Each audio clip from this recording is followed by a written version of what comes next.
Au nom du Père et du Fils et du Saint-Esprit. Amen.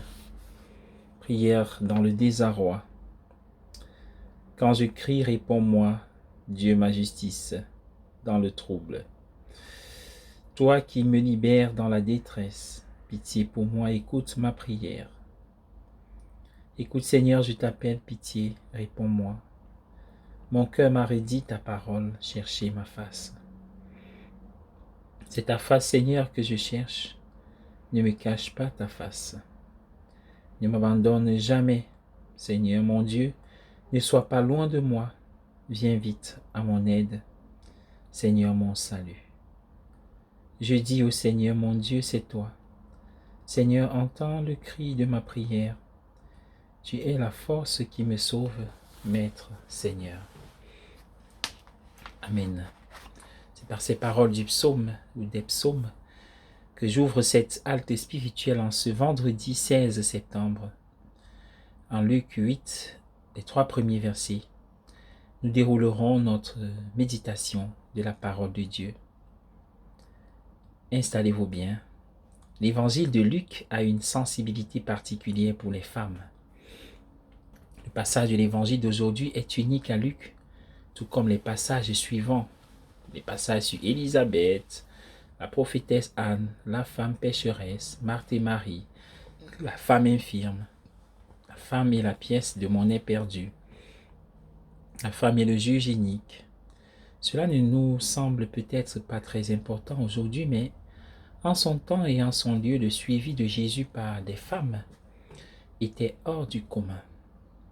La puissance de la révolution qu'il a déclenchée est visible chez saint Paul, qui, bien qu'il n'ait jamais connu Jésus dans la chair, a pu écrire « Il n'y a plus ni juif, ni grec, ni homme, ni femme.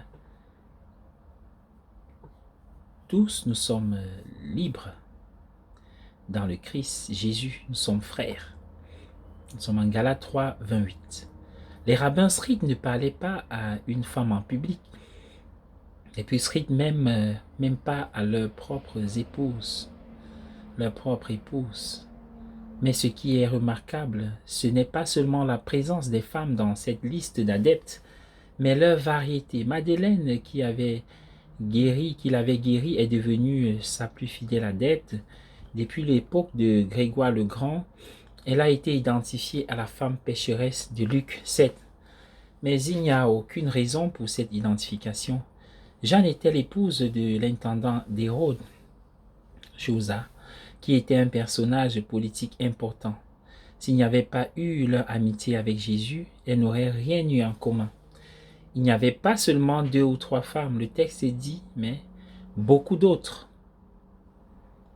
Il faut le dire, au moment cruciaux, Jésus était mieux servi par les femmes disciples que par ses frères disciples, les hommes.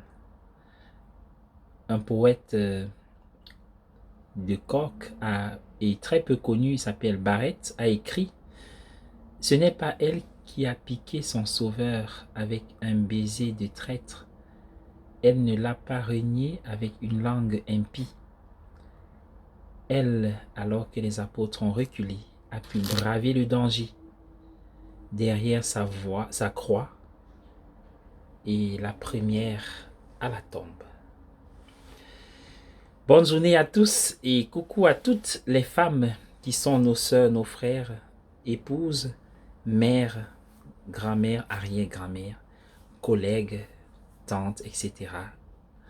Soyez bénis et merci d'être là pour l'humanité tout entière. C'est un service de Dieu fort.